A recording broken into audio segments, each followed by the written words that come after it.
Hey Charles, I'm sorry to bother you. I know how busy you are and I appreciate you taking the time to read this. I really do. Today at work I fell and hit the ground really hard. Thankfully, I was able to break the fall with my hands, but the thing is that I'm not feeling so good right now.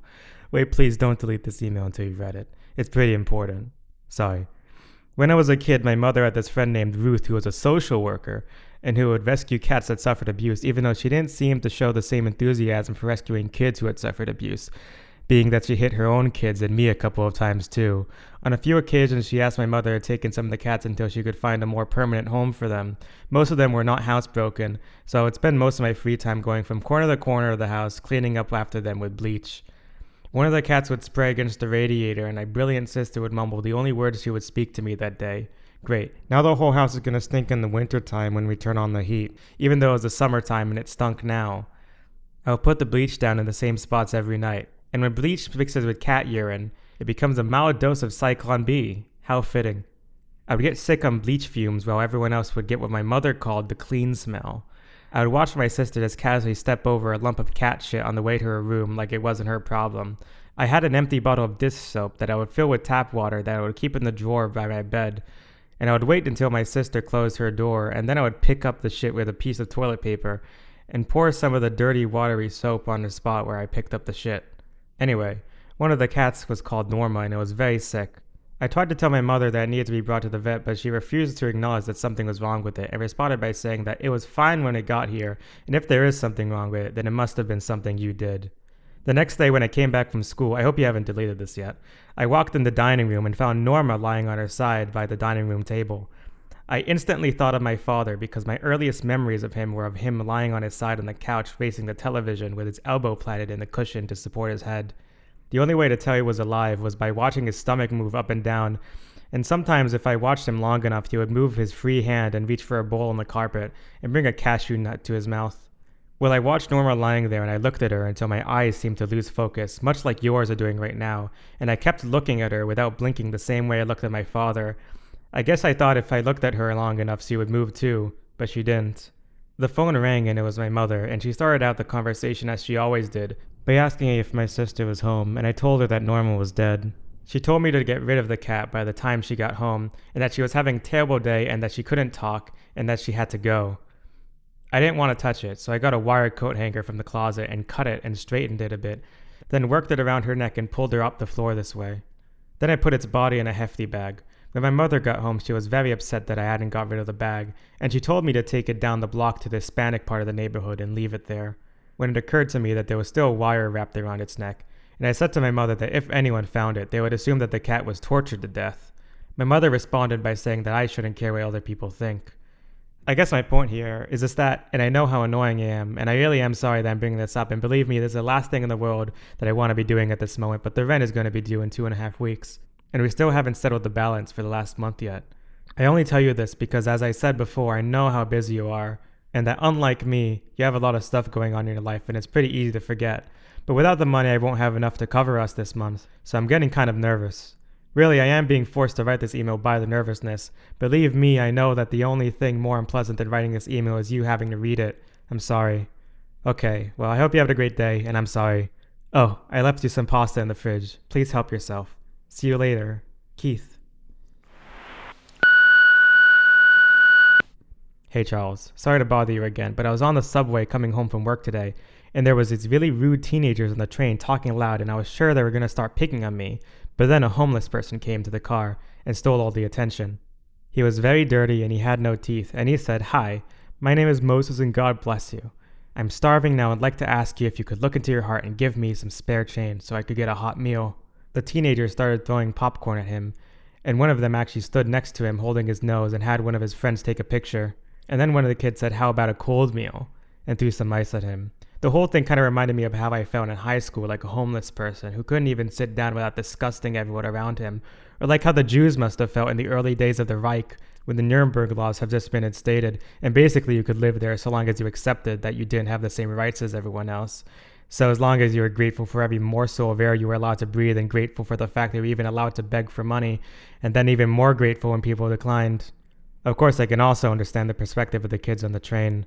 I mean, you're sitting there with your friends having a good time, and all of a sudden this wretched little troll comes out of the woodwork and starts pestering you for money. Well, Charles, I really hope you don't see me like those kids saw Moses, but I really need to ask you for the money for the phone bill as well as the rent for last month. I hate to have to do this, but it's what the world is making me do. Please pardon me for my ramblings, and sorry for any inconvenience that I'm presenting to you with this email. Don't worry, I won't come to you with a dirty coffee cup and ask you to put your check in it. That was a joke. Sorry. Okay, see you later. Keith. Charles, I'm sorry to bother you again, but I just hope you know that in no way do I see you as being like those kids in the subway train. I just reread my last email and realized that it could seem like that's what I was saying. Sorry. Have a great day. Keith.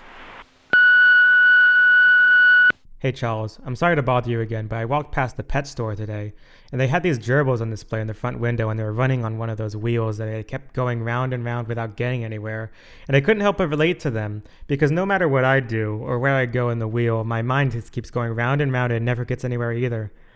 It's funny, but I can't even remember what I used to think about before I had the bills to think about.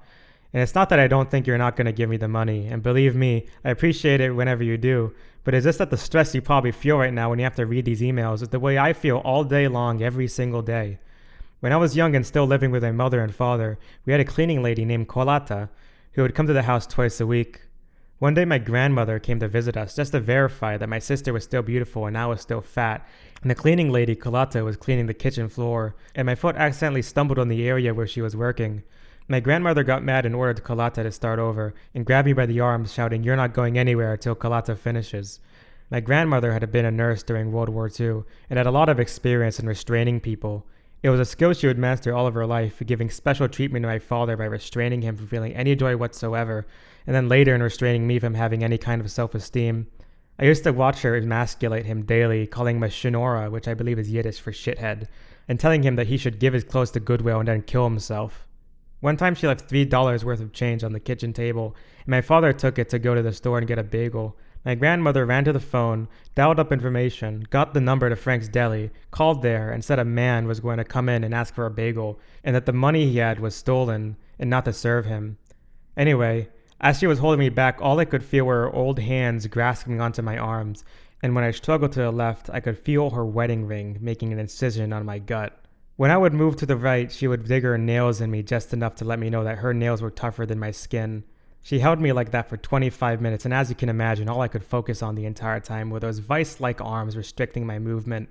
Even a twitch of my nose would remind me that I was twitching my nose because I couldn't scratch it because my hands were being restrained.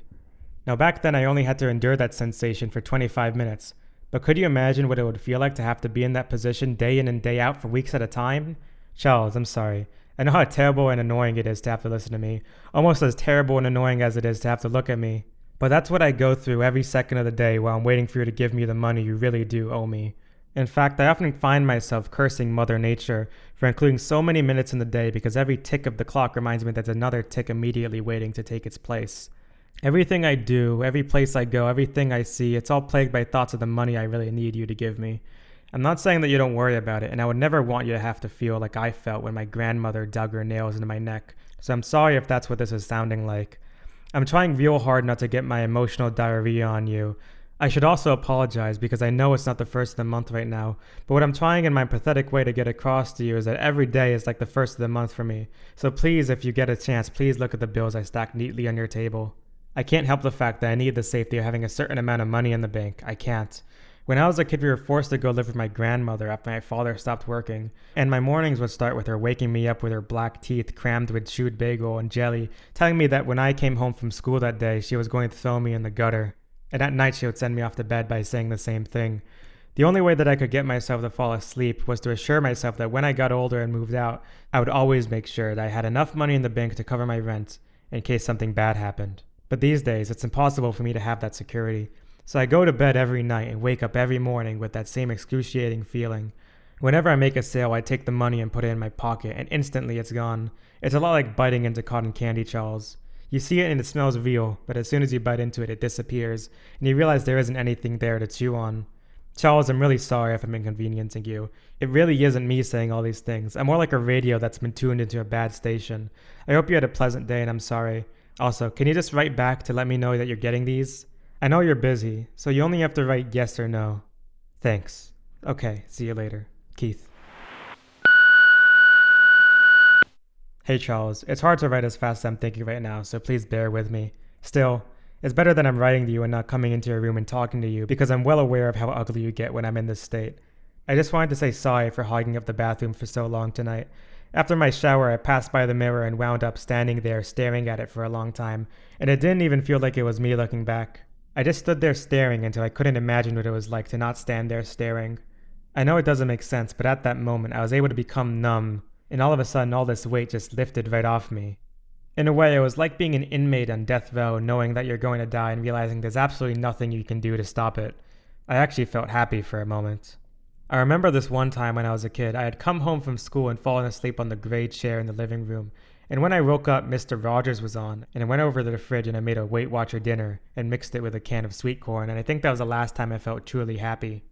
I also remember this one time when I was in the 3rd grade, and I went into the bathroom, which was at the back of the classroom, to pee, and I started singing the Star-Spangled Banner, and I lost track of how loud I was singing, and when I walked out, I realized everyone had heard me. They were all staring at me. Also, one time I fell asleep on the lawn at high school, and when I woke up, someone had painted my ear blue. But my point is that I was looking in the mirror, and I felt good until I realized the faucet has been running the whole time, and I began thinking of how much water I wasted and how much extra it would cost us. I actually started counting water trials, and then I got so upset that I fell down on purpose on the bathroom floor and just laid there. I closed my eyes and imagined that the floor was a hospital bed. Then I had this whole fantasy you'd come in and find me there, and would think I had a heart attack and you'd have to call 911. Really, Charles, I'm not joking. Walking around with the worry of not knowing when and if I'm going to receive the money from you is like eating a slice of liverwurst. It makes everything else you eat taste like liverwurst. As I told you in the last email, I would have to clean up after the cats around my house, and sometimes I would sit down and read a book just to forget about all the responsibility thrust onto me by my mother. And then one of the cats would be in the next room going to the bathroom on the floor, and it would make this terrible slow scratching noise with its paws against the wall over and over and over, and it would make it impossible for me to absorb what I was reading. Everything just became that scratching noise. I should say, Charles, that I'm sorry that this email is so annoying, and I in no way think you're anything like that torturous scratching sound. Do you in any way have any worries about the bills? I just really need you to tell me that I shouldn't be worrying like this. I know that's asking a lot, and I'm sorry. It's just that when I write a check to cover the rent for both of us, I'm writing it with money that I don't really have, and I struggle for every penny, much like someone with emphysema has to struggle for every bit of air. And I know you have your own stresses, and that the last thing you need is some disgusting wart with my face at the end of it grafting itself to your skin. But it really isn't by choice that I'm grafting myself to you. I don't have choices, Charles. Either way, I'm sure we could both agree on one thing, that as terrible as this email is to read, it's a lot more bearable than the experience we would both have reading an eviction notice. Okay, hope you had a great day and I really appreciate this. Thanks. Keith. Charles, sorry to write again, but I just heard you signed onto the internet in your room, and while I don't want to be accusatory here, I'm wondering if you happen to check your email while you were signed on? Because I don't see a reply message from you, and now I'm nervous that I might have accidentally erased my last email before I sent it to you. You don't have to even respond to what I said in it, but could you please just write back to me to let me know that you in fact received it? Thanks so much in advance, I really appreciate it. Sorry, I'll be better at making sure I don't do that again. Keith. It would be a grave mistake, Keith, to erect your hysterical little theater on my behalf. I'm simply not up for it. To what exactly I should respond to in these dung heaps of compulsion you send me. You're buried in a twisted geek logic whereby hamsters and grandmothers in the Holocaust and liverwurst all interpenetrate and comprise the nodal core of a graciously self-inflicted neurosis. I would not be the one to furnish you with symbols for this elaborate psychological game by which you attempt to explain yourself to yourself through grossly amplified fragments of some, no doubt, frighteningly normal and banal childhood. Please stop sending me emails. Charles. Hi, Charles. Thanks so much for writing me back. Certainly my waters can run deep at times, and in those waters I can see my own reflection, so I'm well aware of how disgusting I look. You don't need to tell me. I also understand why you wouldn't understand my stress on the matter of the bills, and also why you'd think I had a normal childhood, because I haven't relayed either point to you in a way that would make me seem anything but the dung heaps of compulsion, buried in the twisted geek logic that I would surely assume myself to be if I were in your shoes. So once again, my deepest apologies. I certainly believe that you deserve some clarification from me on these matters. First, believe me, Charles, I would have murdered my mother for a normal childhood. When I think of normalcy, I think of images from this book of Norman Rockwell paintings that sat on my grandmother's coffee table.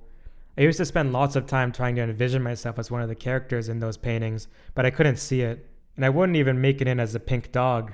And today, as I looked at that second notice from the electric company again, I was transported by a metaphorical toilet to the worst place that my memory can deliver me to, much like a toilet taking its cargo to the most vile place that man has ever created. The second notice reminded me of the last time I saw my father alive, and also of when our landlord had put one of those steel things on our front doorknob that prevents you from opening it. We had to sneak in through the back door, and as you know, Charles, we have no back door. So if our landlord ever decided to do something like that to us, we would actually be in a worse position than I was in back then. Anyway, when my mother got home that night and realized the situation, she started to scream at my dad, "See? I told her that this would happen, you fucking retard."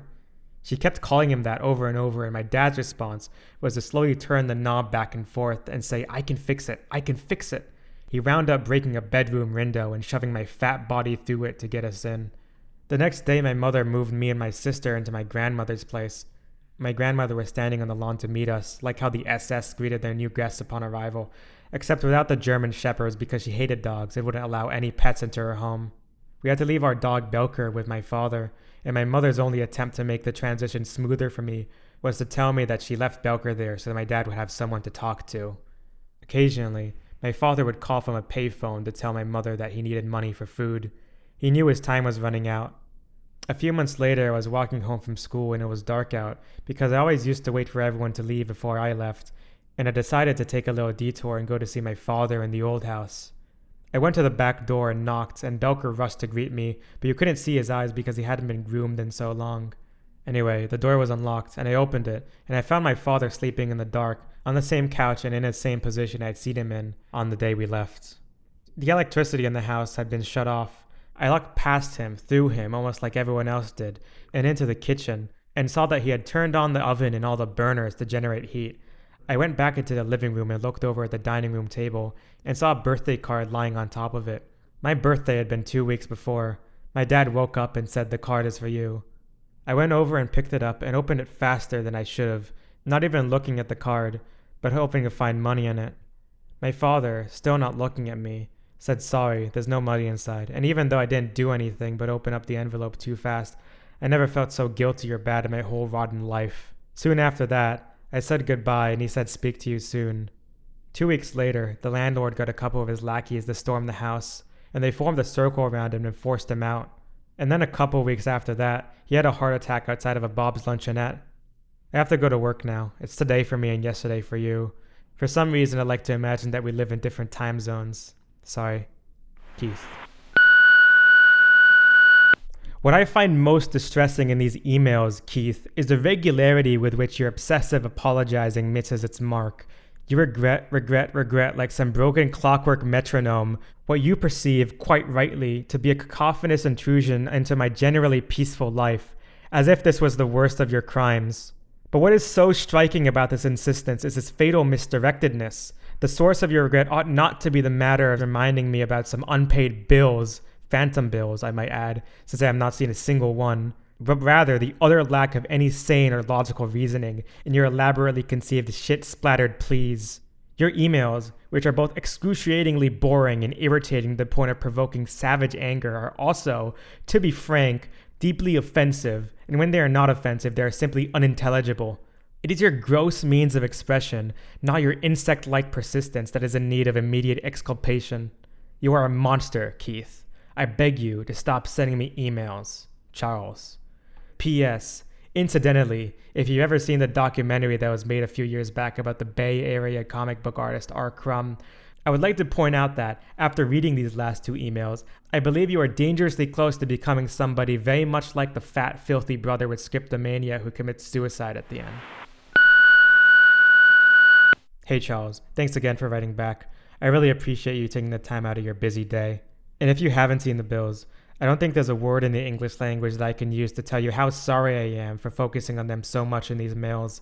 It makes me think of my nightly checks to see if the sink faucet has been accidentally left running. I never actually found the faucet running, but if I did, it would just make me realize why I have to keep checking every single night. And I'm also sorry my emails don't make sense, but then it's not really me writing them, it's my shadow. Over the last couple of weeks, my stress over the rent has become like a shadow, like a person following me around, pestering me wherever I go.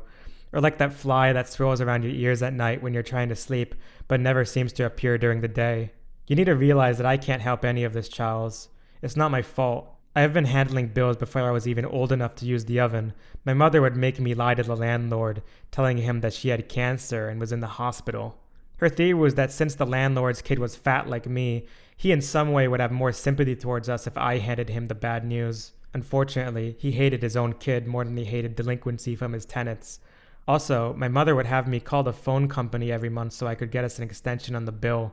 I would call and hear the ringing from the other end, and I would stand frozen not knowing what I was going to say, similar to how the Jews who were hiding in amongst non-Jews during the Nazi regime never knew what they were going to say if anyone ever discovered that they were circumcised.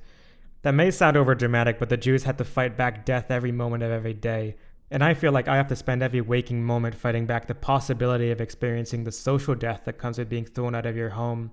I know that this hasn't happened yet to us, but it happens all the time in my head, Charles. I had a moment today when I sat down at the kitchen table and positioned myself so as to not see the bills and decided that I was going to breathe deeply and just not think about them. It worked for a couple of seconds, and so I decided to take a walk, and as I started to walk out of the building, I passed the mailbox, and I looked inside and found an electric bill, which was a second notice. So I went back into the apartment and went over to the kitchen table, and the wheel which I described to you in the last mail started up again, and this time the gerbil's legs had renewed strength and moved at an even more frenzied pace than before. I actually regretted giving myself over to that moment of peace because it only reminded me of how little peace I actually have. You can create a quiet moment in a storm by getting used to the storm, and it's only when it stops raining that you realize there had been so much noise. I guess that's a good metaphor for how I feel when you finally give me the money that you owe me, because as soon as it's given to me, I become that much more aware of the torment that I felt while I was waiting for it. The momentary relief only makes the constant pain more brutal. It's like the momentary relief that Anne Frank and her band of social castaways must have felt as they huddled together in their secret attic after they heard a creaking at the other end of the bookshelf only to discover that it was only a mouse. They were relieved for a moment and then immediately shoved back into their constant cycle of fear of discovery. Except our attic is not a secret, Charles. The landlord knows exactly where it is and has keys to it, and the next creak could be him coming in to tell us that he's throwing us out. Once again, I'm sorry about this email and any discomfort it causes you, but I really need you to look at the electric bill I very clearly placed on top of your synthesizer this evening, or we will soon be jealous of the lighting situation that the Franks had in their hotel. Please let me know if you don't see it there. Okay, I hope you had a good day. I will now retreat back into my hole in the ground where there's no shadows. As usual, I'm sorry to have added all this noise to your day. I'm like a servant in one of those old Victorian manor houses, stirring around in the background, making loud clanging noises with the silverware, while the Lord is trying to read in the study. I really don't want to be making noise like this, Charles. I want to be silent and walk around unnoticed so that you can be happy in your own space. I should also say that I in no way see you as being like the Lord of one of those manor houses. I left a bag of cooked microwavable popcorn on your reading chair. You're welcome to it. I only had a few bites. Speak to you soon. Keith. Keith, I cannot help but detect in your spastic invocations of noise a veiled mockery of my own aesthetic labors, my fragile digital sound carvings, over which I sweat and toil most of my waking hours. Such a higher calling breathed into my mind and spirit from unseen vectors, slipped into my ear as an ongoing series of warmly shimmering gifts, is no doubt a mode of being utterly foreign to you, Keith. And I would guess the very idea of such a commitment, of a complete sacrifice of consciousness to limitless options of art, the voluntary liquidations of the prison of the superego to the boundless terrain of invention. This is, I understand, as impossible for you to appreciate as an obsessively detailed diarrhea conceit is for me to appreciate. In any case, although you seem quite proud of your flagrant obscenities, like the boy who picks his nose and eats it, knowing that this will be his only means for securing the attention of the girl, whose budding breast seems rightly, to him, to be light years out of reach, allow me to stretch my acute sensitivity to the overtones of your gnawed confusions, my unfortunate receptivity to the inevitable and inescapable deposits of your unchecked tastelessness. I should let you know that I suffer from acute tetanus. Let me guess, you have no idea what this word means. Well, imagine somebody threading a thin strip of aluminum through your inner ear, a minor setback on the road to aesthetic redemption. But I would never have dreamed that my hypersensitivity to overtones would carry over to the written word. In the end, prolonged exposure to your insults has put me in the position of a swan, its wings frozen in the ice, forced to endure the obliterating decibels of an unseen foghorn. Not only must I suffer through each deafening blast, but I must live with the knowledge that a swan can have nothing to say to a foghorn. You have no doubt heard the phrase barbarians at the gate. Well, each time you brush past my door, each horrible little clue that tells me you have been near my mixing console, or that you have laid one of your claws on my bookshelf, or each time I discover a subject phrase in the inbox of my email server that indicates you have planted yet another torturous ejaculation inside my computer, all these pieces of evidence point to one indisputable truth, that a barbarian is indeed at the gate. You have left me no choice but to excommunicate you from my world. I cannot hear you any longer. Goodbye, Charles. Charles, I know. I'm like an old broken record playing the same terrible tune over and over and over. It's awful. I know it. But please, Charles, try to think about how torturous it is to be the record. A record doesn't play itself. It doesn't ask to be played. It's the needle that causes all the noise. And in this case, the needle is the landlord asking me for the rent, and the bank machine informing me that I don't have enough money to cover your half of the bills, and my boss getting rid of all of his stored up sadism on me like a drunk man relieving himself on a filthy toilet. All these elements in my life have been condensed into a sharp needle, mercilessly grinding into my scalp over and over, and causing me to annoy you with the same sound that I understand is as enjoyable for you to listen to as having to listen to the screams of a man being castrated without anesthetic. The only reason I tell you this is in the hope that you'll get a better understanding of why I send you these emails. Besides it being the only way in which I can really communicate with you, it's also the only way I can reduce some of the pain that the needle is causing me. So that's what I'm sorry for when I apologize. They say that the shark is nature's perfect killing machine, but I think that the brain needle that I'm describing is much more perfect. It makes the thought of slowly being eaten alive by a shark desirable, if only because you can easily visualize an end to that kind of agony. I also feel that apologies are in order for something else, Charles. In one of my mails, I imposed on you a stupid description of my supposed metaphorical deep waters, sounding like a man with 500 tiny incisions on my body who has just had a bucket of bleach thrown at him. I know I can't blame you for all of my troubles, and I take full responsibility for providing myself with both the cuts and the bleach. My deep waters can only be harmful if they are boiled, and well, it's not just my worries about the bills and rent that are causing my waters to boil up and spill onto you. It's also happening as a result of my current work situation, which due to my poor performance I may not even have for much longer. When I leave our hotel early in the morning, a white unmarked van is waiting for me on a corner. I walk towards it. The door opens and it sucks me in like a vacuum cleaner sucking up dirt. I get inside and my coworkers are there and waiting to strike. It seems that they have each been individually trained to tear down one aspect of my personality. Together they knit a mosaic of every nightmare I ever had, out of every bit of loss that they have ever felt, and then they force me to wear it like a wool coat. Imagine, Charles, being forced to wear a heavy wool coat in 100-degree heat, and then you will perhaps get an inkling of what my ride to and from work is like every single day.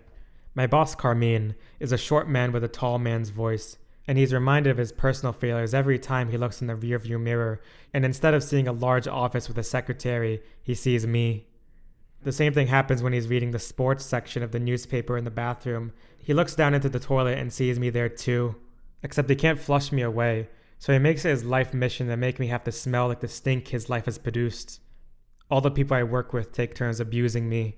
In fact, their natural ability to cooperate in providing each other with their proper turn is just about the only time they seem to act civil.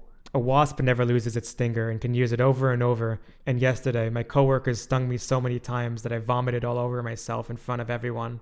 Which didn't even matter because everyone in the van already views me as being a pile of puke. This disgusting substance so wretched that the body can't hold it down long enough to process it.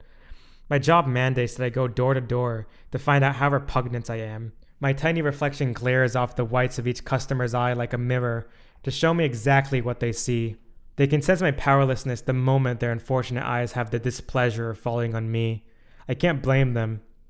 Today was an especially bad day because I was walking around thinking of how I was going to come up with the rent for both of us, and I stepped in a giant pile of dog shit. I certainly must seem like dog shit to you, Charles. Surely every time I bring up the rent you must feel like you stepped in shit. And shit does a lot more damage to a shoe than a shoe does to shit. So I'm sorry about being shit, but shit doesn't choose to be shit. And if you're mad, and I understand completely if you are, then please be mad at the animals who shit me out. You don't really think I'm a monster, do you, Charles? Though I completely understand why you said that. I would too if I was in your position. Like I've told you over and over, the stress from the bills and having to put money out for both of us is consuming me and making me act like a monster. It's like I'm a blind person reading a book that doesn't have any braille, and so nothing in the book is seeping in. Nothing except for the awareness that I am blind and everything is black. If you live like this for long enough, you begin to realize just how many different shades of black there really are inside blackness. Take the bills, for instance. They go through so many different shades and phases in the course of a given month. Phase 1. The bills are not in our mailbox for about 2 weeks, waiting for me to acknowledge them. Each day I open the box and then quickly close it before they can fall out. Phase 2. I finally move the bills from the mailbox to the kitchen table where they remain unopened for another 2 weeks, even though all I do is sit there looking at them. In Phase 3, they are opened but not read, and about 2 weeks later I finally read them. About 3 weeks later after that, which is usually the day before the phone or the electricity is going to be shut off, I go down to the main office and pay them. And the whole time I'm going through this, it's like I'm stuck on a roller coaster ride. In Phase 1, the roller coaster takes me past the television screen that shows me a video of myself at 9 years old, fat and hungry all the time and living with my grandmother and drenching cat spray with bleach until I throw up and pass out. Phase 2 of the ride takes me through a tunnel that looks just like the dean's office in my high school, and sitting at the desk is the dean, who is Carmine, my boss, and he hands me a slip of paper to read and it says, "You're fired." In Phase 3, I see myself on the street lying in a pile of my own feces, too self-conscious to ask people for money, so I just sit there and people keep walking past me and giving money to the handsome kid standing next to me whose parents has bought him new $150 sneakers and who is only on the street because it's summer and seems like fun. And finally, when I get done with Phase 3 and pay the bills, the coaster stops, and there you are, Charles, lying on your bed with 2 remote controls in your hand. One controls your CD player and the other one controls the roller coaster. I hope you're getting a better picture of why it can be so annoying. You can hit me if you want, Charles. I won't mind, and I promise I won't hit back. A peasant doesn't hit a king. A peasant doesn't even look a king in the eyes. A peasant stays a peasant and pays the taxes for the king so the king can be the king. The king tortures the peasant, and the peasant accepts its fate and kisses the whip that marks his back. Come to think of it, I think this is a pretty good explanation of why I have such a hairy back. There must have been generations of Keiths, going all the way back to the Stone Age, and the Keiths in the Stone Age went door to door trying to sell rocks, even though the customers could just pick up rocks from the ground for free. And through the course of history, each Keith was whipped on the back so many times that hair grew there to protect it. That was a stupid thing to say. I'm sorry. I have a monster. Keith. There's an automatically generated delivery status notification. Delivery to the following recipient failed permanently. Charles, 12XU at hotmail.com. Limited edition LP/DVD credits. Executive producer, Matt Grady. Art director, Tim Parrott, tagging Wind. Poster designer, Don Raymond. DVD authoring, Mike Bell and MB Studio. Comic book, Mary Wall. Drawings, Doorman. Soundtrack, Paul Grimstead. Thank you.